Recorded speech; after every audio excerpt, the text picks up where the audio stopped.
The HOA built 28 homes on my private island, the same island where my late wife's ashes are buried. The smug HOA president just smirked, waved some fake permits in my face, and told me I should be grateful they were improving my view. But while they were pouring concrete over her garden, they had no idea I was letting them. In fact, I wanted them to finish building every single one of those houses. They thought they had erased my deed from the county records, but they never knew about the one thing I kept locked in my safe. Where are you watching from?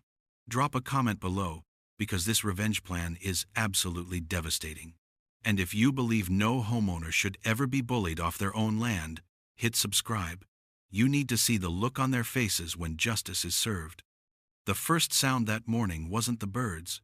It was the hammers, a sharp, rhythmic banging that carried across the water, clean and wrong in the morning mist. I was on my porch, coffee in hand, watching. The sun burned the fog off the lake. For 40 years, the only sounds I ever heard from across the water were bullfrogs and the wind in the pines. My wife, Ellen, used to say it was the quietest place on earth.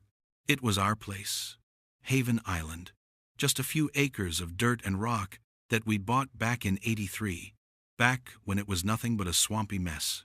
I drained it myself, cleared the brush by hand, built our little cabin board by board. It was supposed to be where we'd retire together.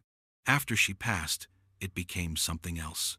It was the only place she still felt close. Her ashes were under the big willow tree down by the shore, right where she'd planned to put her garden. So when I heard those hammers, it felt like a rock in my gut. I put my coffee down and grabbed the binoculars. Across the narrow channel, on my island, men in hard hats were pounding survey stakes into the ground. A bulldozer sat near the shore, its metal claw caked with mud. My mud. They'd already cleared a path right through the old deer trail.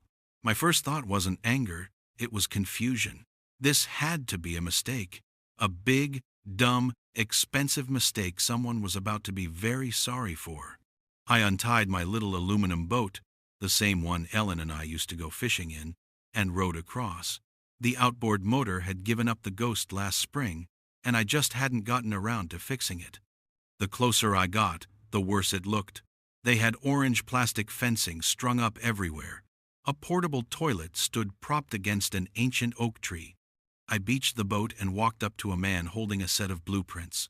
He was young, looked like he was barely out of college, with a clean orange vest and that air of authority you see in people who have never actually been in charge of anything important. "Can I help you?" he asked, not looking up from his papers.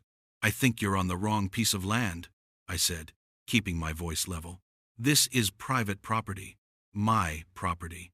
He finally looked up, squinting at me like I was a strange bug he'd found. "You must be Mr. Dalton," he said, and for a second, I thought this was all a misunderstanding that was about to be cleared up. Then he pulled a laminated sheet from a clipboard and handed it to me. "This is the Lakeview Shores HOA development notice. We're breaking ground on the new Haven Island estates. You should have gotten one of these in the mail." The words didn't make any sense. Lakeview Shores was the subdivision on the mainland, a collection of identical beige houses run by a homeowners association known for measuring people's lawns with a ruler. I wasn't part of it. My island was never part of it. I told him as much. "This island has been in my name since 1983, I said, handing the notice back to him. "There's no HOA. He just shrugged. "Says here the HOA purchased this parcel from county surplus last year. You'll have to take it up with them." Then a woman's voice cut in, sharp and sweet like broken glass. "Is there a problem here, gentlemen?" A woman in a crisp, white pantsuit was striding toward us, her expensive heels sinking slightly into the soft earth. I recognized her from the grocery store. Carla Menden, the HOA president, the queen of beige. She smiled, but it didn't reach her eyes. "Mr. Dalton, I presume," she said. "I'm Carla Menden. I was hoping we'd have a chance to speak." I told her exactly what I told the foreman, that this was my land, that I had the deed, notarized and filed, sitting in a safe box at home, that they were trespassing. She listened with that patient, condescending nod people use when they're talking to a child or an old fool. "I understand your confusion," she said, her voice dripping with fake sympathy. "But the county records are quite clear. An old, unmaintained parcel like this, it was reverted and sold. Frankly, you should be grateful. We're improving the area. Think of the property values. You'll have a much better view once the model homes are up." That's when the anger started. Cold and heavy. A better view? They were standing 10 yards from my wife's favorite spot on earth. They were planning to bulldoze our memories and sell them as waterfront lots. I told her I was going straight to the county clerk's office. She just smiled that icy smile again. "You do that?" she said, and turned back to the foreman, dismissing me as if I were a fly she'd just swatted away. I went to the county office. I sat for 2 hours, waiting for a clerk who looked like he was about to fall asleep in his chair. When I finally explained the situation, he typed my name into his computer with one finger. He frowned, typed some more. "I'm sorry, sir," he said, without a trace of being sorry.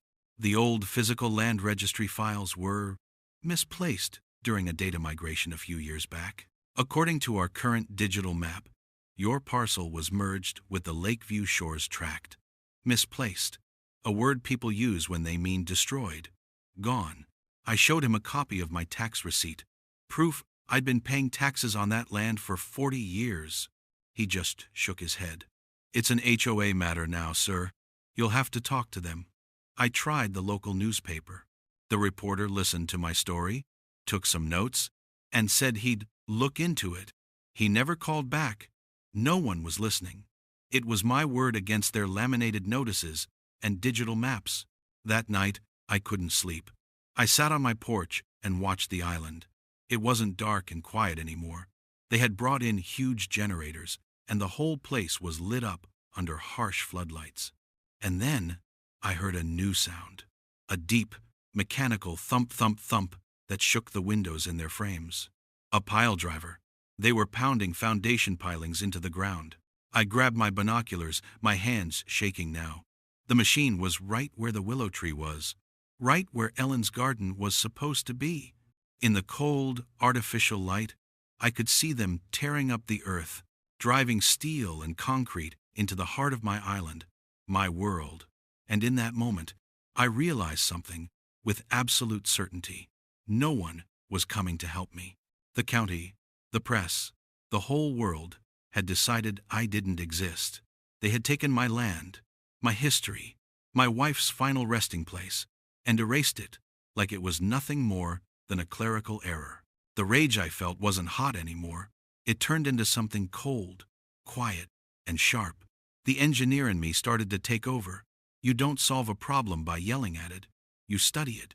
You find its weaknesses. You dismantle it, piece by piece. They thought they were building houses. I knew what they were really building. Evidence. Hope, I learned in the Army, is a tool. You have to keep it clean and sharp, or it's useless. The next morning, I went to the one place bureaucracy hadn't touched yet. My old steel safe box, bolted to the concrete floor in my workshop. The combination lock tumbled open with a familiar, heavy click. Inside, beneath my service medals and a faded picture of Ellen on our wedding day, was a thick oilcloth packet. I spread the contents out on my workbench. It was all there. The original warranty deed from 1983, with its raised notary seal and crisp, typewritten, legal description. A hand-drawn survey map from the same year, showing the island as a distinct parcel, separate from the mainland tract. And a stack of tax receipts, one for every year since. Each one a silent testament to 40 years of undisputed ownership. This wasn't a digital ghost on a county server. This was real. Paper, ink, and history. It felt heavy in my hands, like an anchor in a storm. For a moment, I allowed myself to believe this would be enough. I'd walk into that HOA office, lay this on Carla Mendon's desk, and that would be the end of it. 2 days later, a crisp envelope appeared in my mailbox. It was an invitation to a community courtesy meeting at the Lakeview Shores clubhouse. The tone was sickeningly sweet. talking about addressing resident concerns and ensuring a smooth transition. It was a summons disguised as a party invitation. I knew exactly what it was: a public execution, a stage for them to formally declare me a crazy old man and dismiss my claim in front of all my neighbors. Fine. If they wanted a show, I'd bring my own props. I walked into that clubhouse an hour later, my oilcloth packet under my arm. The room was just as soulless as their houses: beige walls, beige carpet, fluorescent lights humming overhead.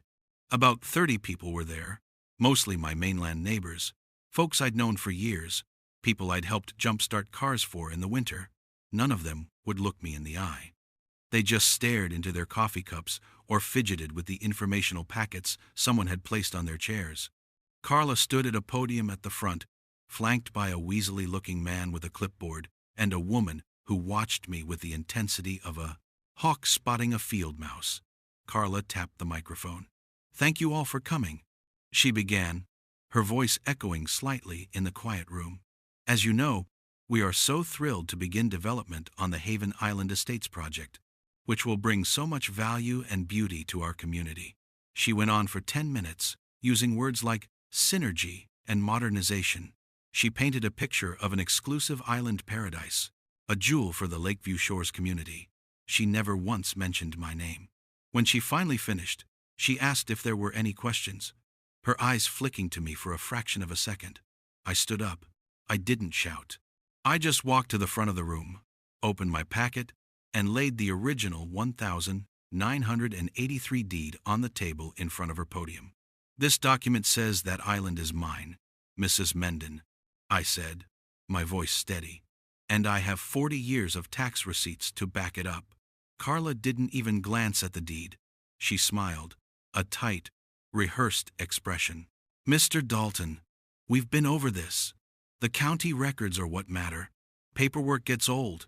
Things get misplaced." She gestured to the pile of documents next to her. "We have the current, legally recognized filings. We also have all the necessary environmental improvement permits and county approvals for every phase of construction." She patted the thick binder. "It's all in here." She looked out at the audience. "We understand that change can be difficult for some, especially when one is set in one's ways. But progress is inevitable." The implication hung in the air. I was old. I was confused. Senile. The room was dead silent. I felt a hot flash of rage, but I pushed it down. I wouldn't give her the satisfaction of seeing me lose my temper. I decided to try one more time, to appeal to something human in her, if it even existed. "That land isn't just a parcel number," I said, my voice quieter now. "My wife and I, we built our lives there. There's a sign over the gate to the footbridge. It says Ellen's Haven. Her name is on that gate because she loved that place more than anything." Carla's smile widened, and what she said next broke something inside me. "Oh, that sentimental old thing," she said with a little laugh. "I saw that. Don't you worry. Our development plan includes brand new, standardized community signage. So much cleaner, don't you think? That rustic look is just outdated. Outdated." She called my wife's memory outdated. I looked around the room. Not a single person spoke up. Not one neighbor met my gaze. They were either too scared of her or too eager to believe her promises of rising property values. They were accomplices in her theft. And in that moment, the fight changed. The part of me that wanted to reason with them, to appeal to their sense of decency, just died. It was like a circuit breaker flipping in my brain. The rage and the grief cooled into something hard and clear, like ice. I didn't say another word. I just calmly collected my deed and my papers from the table, slid them back into the oilcloth packet, and turned to leave. I could feel every eye on my back. They thought I was retreating. They thought I was beaten. But I wasn't. As I walked out the clubhouse door, I wasn't thinking about them anymore. The old engineer's mind was turning. My gaze fell on the single gravel causeway they'd built to get their heavy equipment onto the island. I noted where their temporary power lines were run, following the same path. I saw the shiny new PVC pipe sticking out of the ground near the mainland connection, their water main. They had one way in and one way out, one power line, one water line. Everything depended on that single, narrow strip of land connecting my island to their subdivision. They were so busy waving their fake permits and forged documents, so proud of their victory in a carpeted room, that they hadn't bothered to look at the real world. They were building their dream homes on my land. But they had built the road to get there through a fatal flaw. I didn't get in my truck and speed away. I just walked. And as I walked, I was already sketching a different kind of blueprint in my head. Patience is a weapon. In the Army, they teach you to hold your position, to observe, to wait for the enemy to make a mistake. So, I waited. Every day, I watched them transform my island. The rhythmic thump of hammers became the scream of circular saws and the roar of cement mixers. The skeletons of houses rose up against the sky, their bare wooden ribs looking obscene and unnatural among the pines. The HOA put up a huge, professionally printed sign at the mainland entrance to the causeway. The future home of Haven Island Estates. Exclusive lakeside living by Lakeview Shores. They even put Carla Menden's smiling face on it. Every morning, I watched her smugly greet the sunrise, and every morning, I documented it. I didn't just sit on my porch anymore.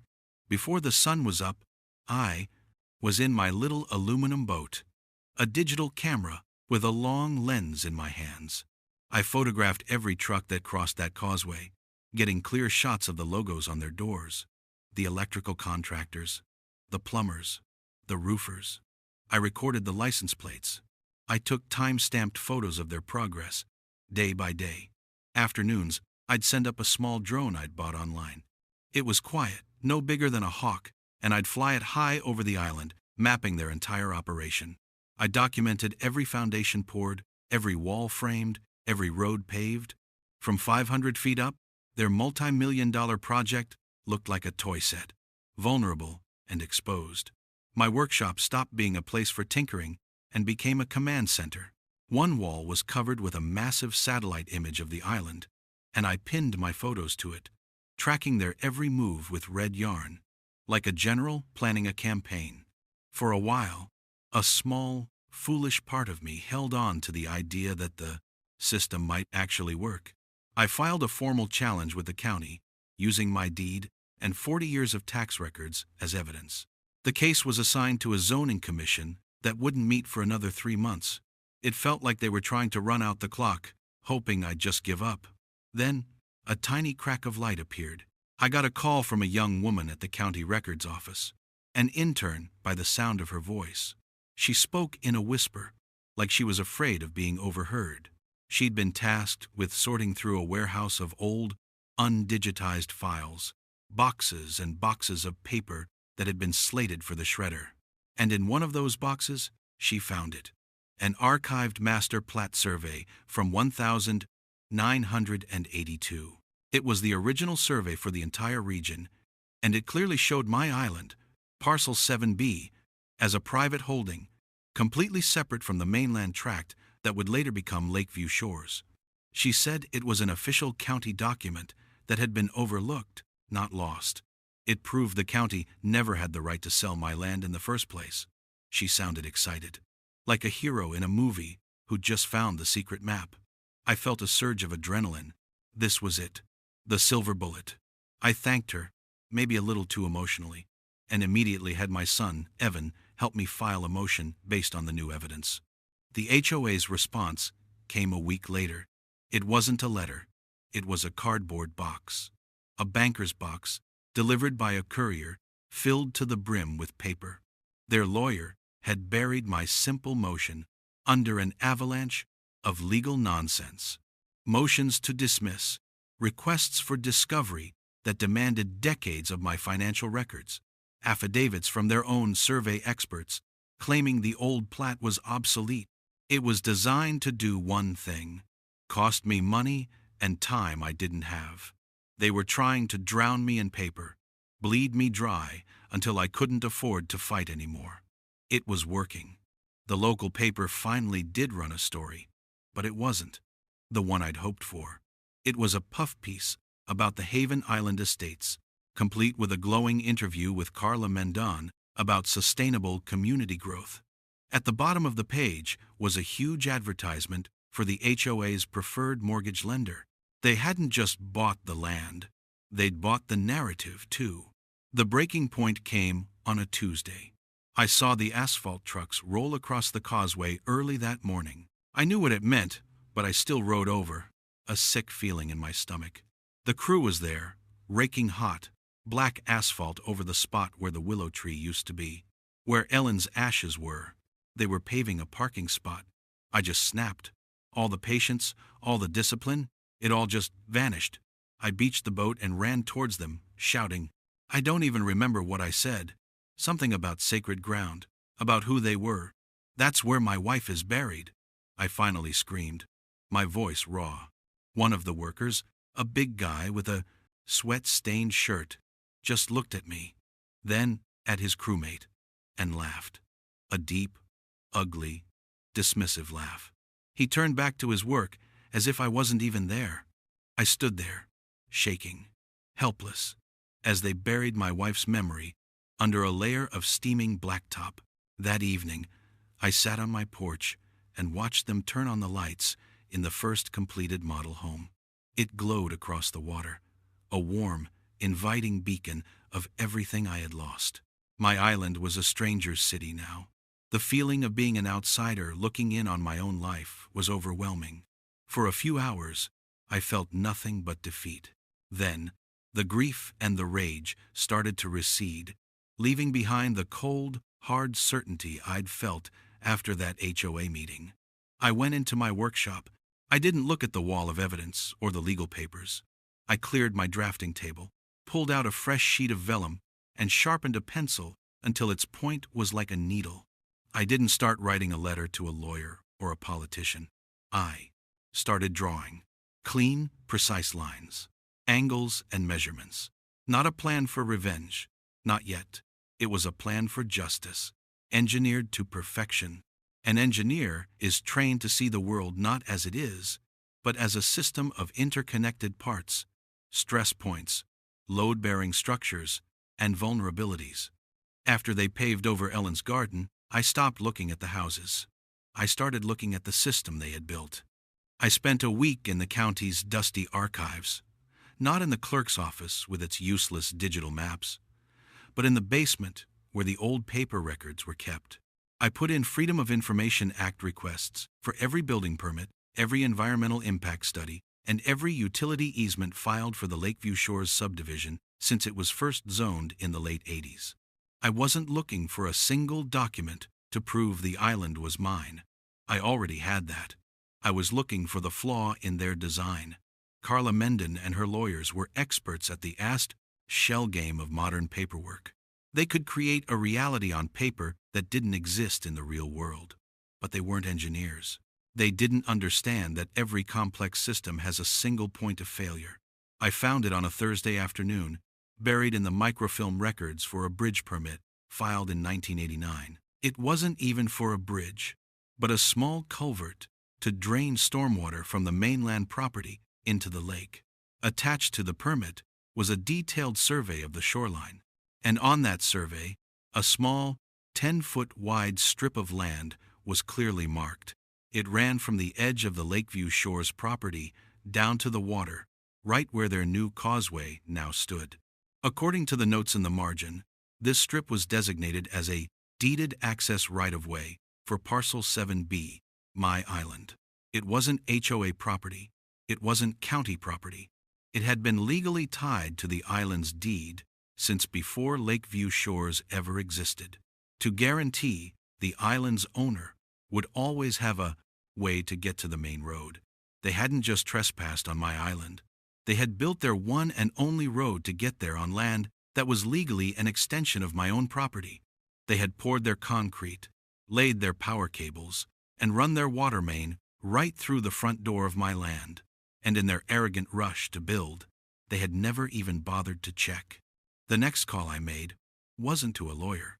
It was to an old friend named Raymond Holt. Ray and I had worked together on a few Army Corps projects back in the day before he retired and became the county surveyor, a job he'd held for 30 years. He was a man who believed in two things: gravity and the immovable truth of a well-placed survey marker. He also owed me a favor from a long-ago poker game. "Jack, you old dog," he grumbled when he answered the phone. "Don't tell me you need help burying another body." I chuckled. "Something like that, Ray. I need you to find a line for me." I explained the situation. He was quiet for a long time on the other end. "I remember when they lost those old plat books," he finally said, his voice laced with disgust. "The whole thing stank back then. Still does." "When and where?" "We went out 2 nights later, well after the construction crews had gone home.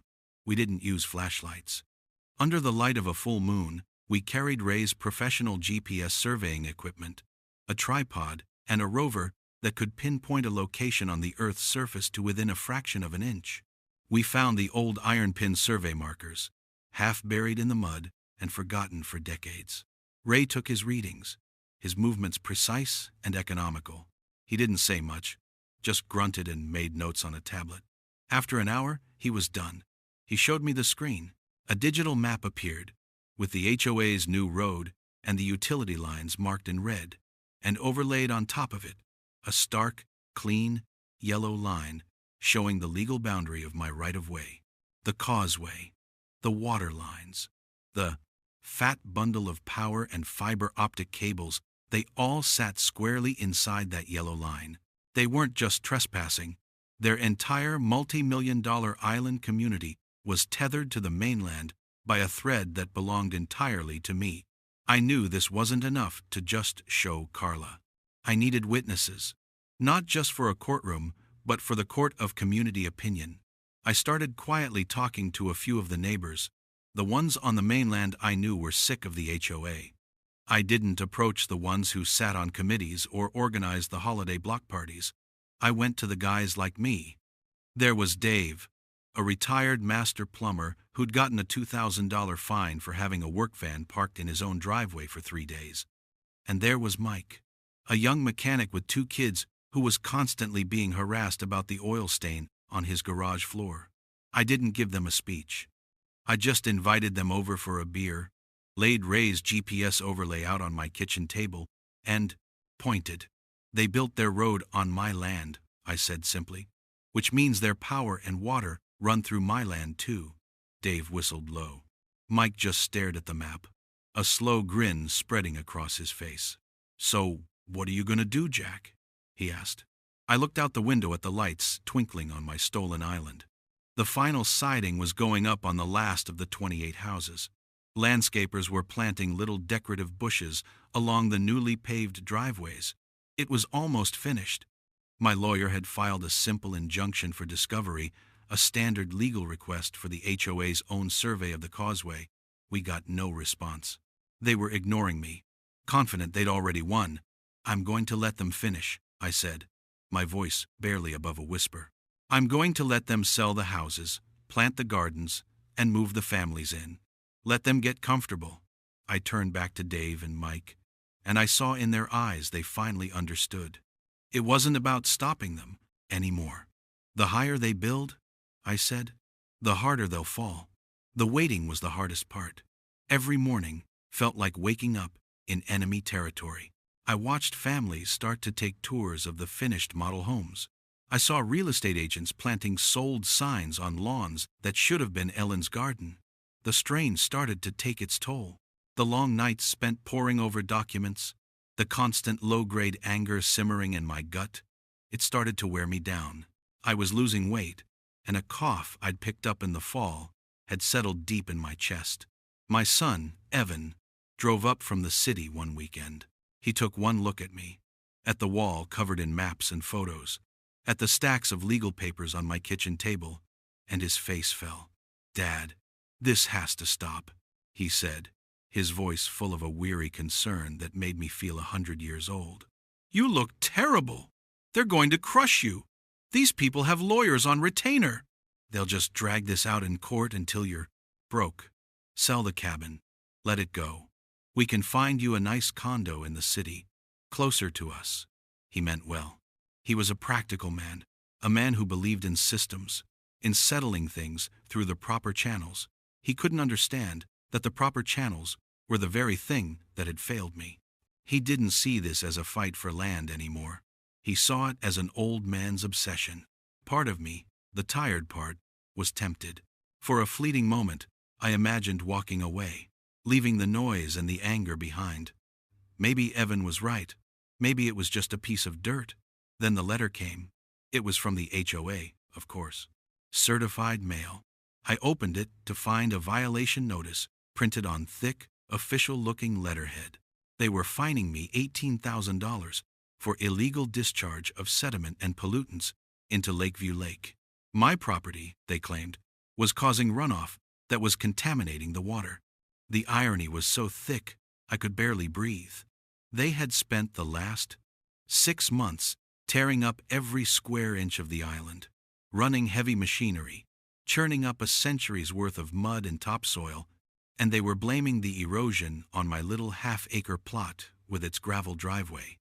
Attached to the fine were several blurry photographs, taken from a boat, showing a small trickle of muddy water running off my shoreline after a heavy rain. It was a complete fabrication, a piece of legal theater designed to paint me as the villain and bury me under a mountain of debt. But it wasn't just a fine. It was a declaration of war. They weren't content just to steal my land. They wanted to ruin me, to erase me from the equation entirely. That was the moment all doubt vanished. The fatigue, the cough, the quiet temptation to surrender, it all burned away in a white-hot flash of pure, cold rage. This was no longer just about my land or my wife's memory. It was about them and the kind of casual cruelty they represented. They had pushed me too far. The next Saturday was the grand opening, the official ribbon-cutting ceremony for the Haven Island Estates. The local news station was there, a camera crew setting up tripods near the causeway. Carla Mendon was in her element, dressed in a bright red power suit, shaking hands and beaming for the cameras. Residents of Lakeview Shores milled around, drinking complimentary lemonade from little plastic cups. I drove down and parked at a distance, watching from the anonymity of my old truck. I wasn't there to protest. I wasn't there to shout or make a scene. I was there to observe my enemy on the day of her greatest triumph. I watched her step up to a small podium, a massive pair of ceremonial scissors in her hand. "This is a glorious day for our community," she declared, her voice ringing with false sincerity. "A day that proves what we can accomplish when we work together with trust and unity." The crowd applauded politely. My hand tightened on the handle of the worn leather briefcase sitting on the passenger seat next to me. Inside was every piece of evidence I had gathered: the original deed, Ray's GPS survey, my time-stamped photos, the archived county plat, copies of my ignored legal filings, everything. But I wasn't going to show it to her. Not today. My fight wouldn't be won on a street corner for the 5 o'clock news. It would be won in a courtroom, under oath. As Carla snipped the big red ribbon and the crowd cheered, I just watched. And for the first time in months, I smiled. It wasn't a happy smile. It was the smile of an engineer who has checked his calculations one last time and knows with absolute certainty that the bridge is about to collapse. I had already made my move, quietly, precisely. A week before, my lawyer had filed a quiet title action in state court. It's a lawsuit designed to settle a dispute over who legally owns a piece of property. It wasn't a motion they could just bury in paperwork. It required them to appear before a judge and prove their claim of ownership. Attached to that filing was a separate notification to the County Utilities Commission, complete with Ray's survey, alerting them to the unpermitted and illegal crossing of their utility lines over a private, deeded right-of-way. The gears of real justice, slow as they were, had finally begun to turn. The final model home opened for sale that afternoon.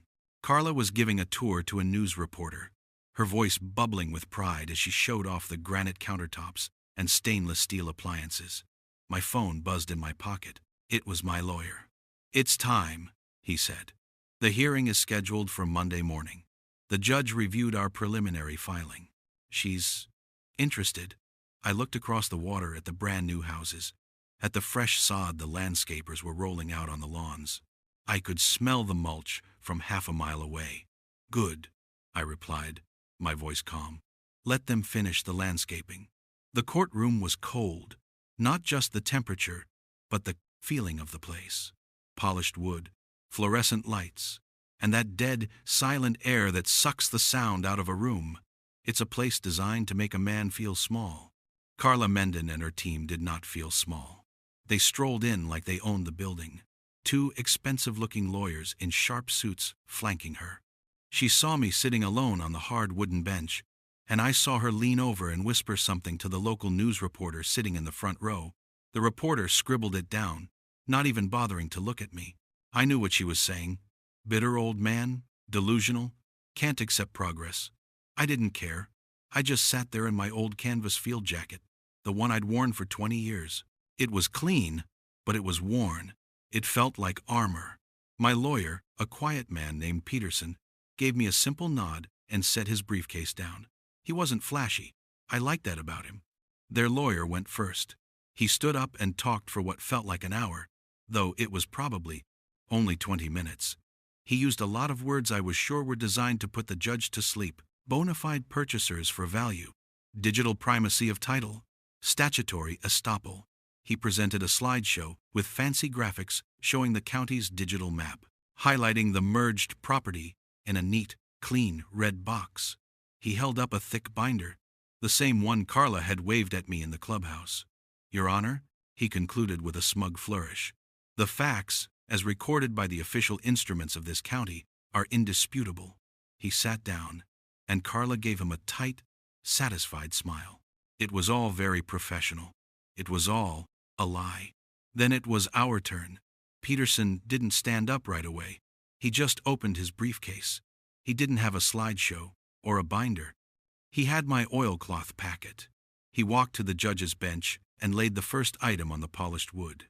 "Your Honor, this is the original notarized warranty deed for Parcel 7B, filed and recorded on May 17th, 1983. He let the document sit there for a moment. The paper was thick. The notary's seal was a heavy, indented circle. It felt real in a way their digital map never could. Next, he laid down the archived master plat from 1982, the one the intern had found.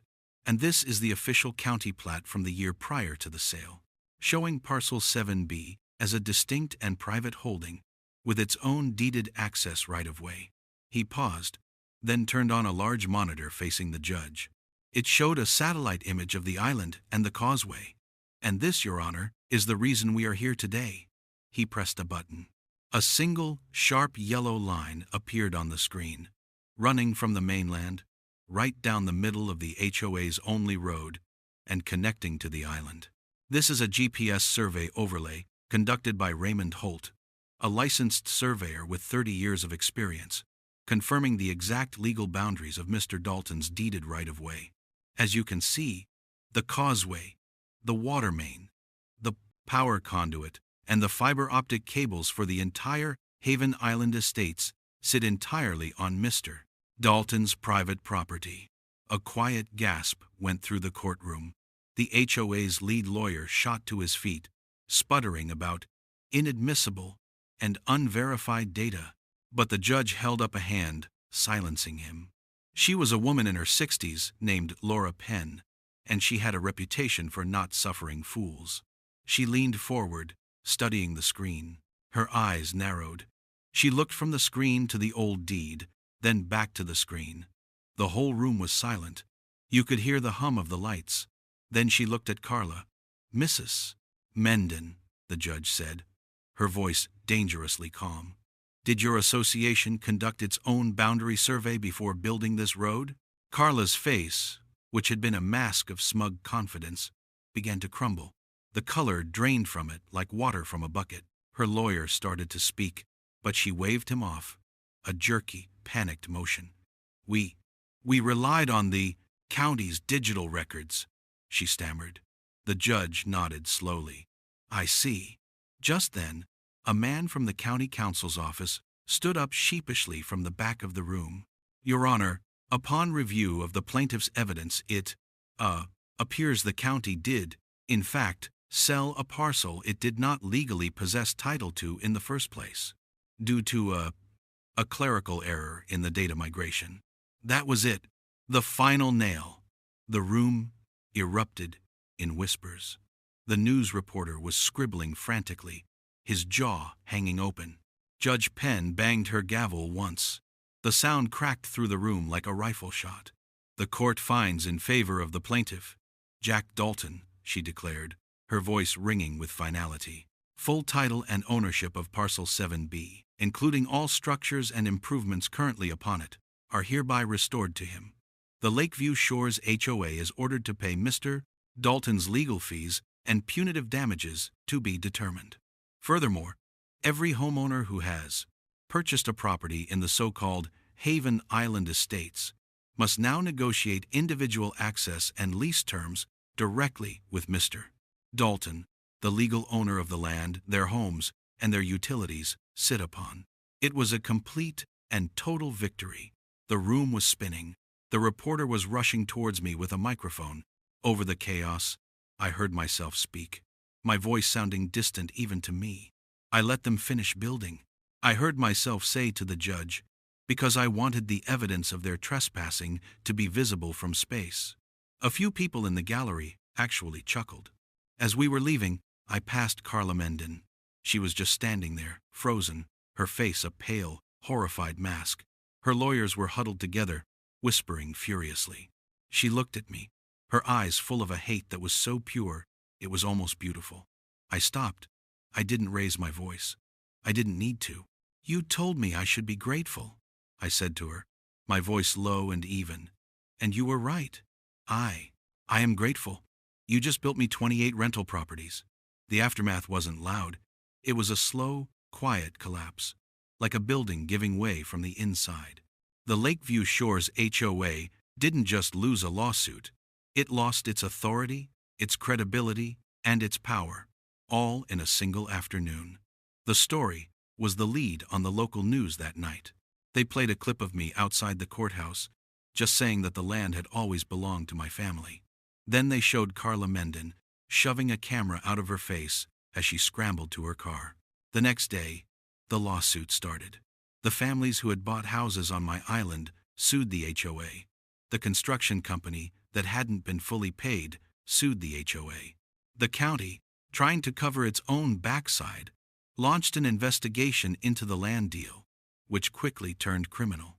They discovered Carla and the HOA treasurer had backdated documents and forged signatures to push the surplus sale through without proper oversight. 2 weeks after the verdict, Carla resigned, citing health reasons. A month after that, she was indicted. I heard she eventually took a plea deal to avoid prison time, but her reputation, the thing she valued more than anything, was gone forever. My life, on the other hand, suddenly got very busy. The same reporter who wouldn't return my calls was now camped out at the end of my driveway. My phone rang constantly. But the most important calls were from the families, the ones who had bought houses on my island in good faith, victims of the HOA's scam just as I had been. I met with each of them, one by one.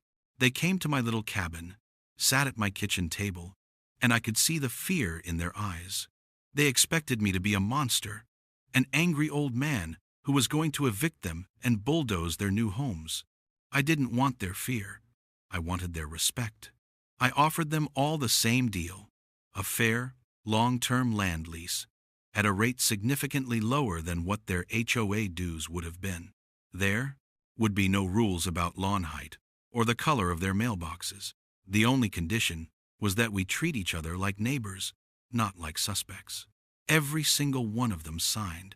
I used the money from the damages awarded by the court and the first lease payments to set things right. I tore down the ridiculous Haven Island Estates sign. In its place, I put up a simple, carved wooden sign, Haven Island, Private Community. I started a new company, a simple LLC I named Haven Homes. Evan, my son, who had looked at me with such worry just a few months before, now looked at me with a kind of awe. He helped me set up the business, his IT skills finally being put to a use I could understand.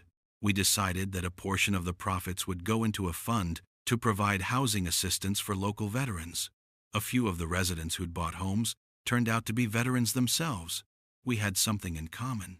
One of them, a former Marine, helped me with the first big project, restoring Ellen's garden. We rented a jackhammer and a small excavator and spent a weekend tearing up the asphalt parking spot they had built over the willow tree's roots. It was hard, punishing work, but it felt good. When the last piece of blacktop was gone, we brought in fresh topsoil and planted a new willow sapling in the exact spot the old one had been. Beneath it, I placed a simple bronze plaque. It just said, "For Ellen, Justice Served, 2025. That fall, we had a barbecue down by the lake. It wasn't an HOA event with laminated agendas and passive-aggressive announcements. It was just a gathering. The families from the island came, and so did Dave the plumber and Mike the mechanic from the mainland. People brought covered dishes and folding chairs. Kids ran around chasing fireflies, and the smell of grilled hot dogs mixed with the scent of the pines. For the first time in over a year, the sounds coming from the island were sounds of life, not of destruction. As the sun set, casting a warm orange glow across the water, Evan came and stood beside me. We watched the lights in the 28 houses flicker on, one by one. They didn't look like a stranger's city anymore. They looked like a neighborhood. "I don't get how you did it, Dad," he said quietly. "How you had the patience. I would have lost my mind." I thought about that for a moment. I looked at the little plaque shining under the new willow tree, and then across the water at the homes glowing softly in the twilight. "Sometimes," I said, my voice low, "you don't stop the hammer in the middle of its swing. You just have to be patient and let them build their own gallows." The lake was calm, reflecting the deep purple of the evening sky. For the first time in a very long time, it felt like home again.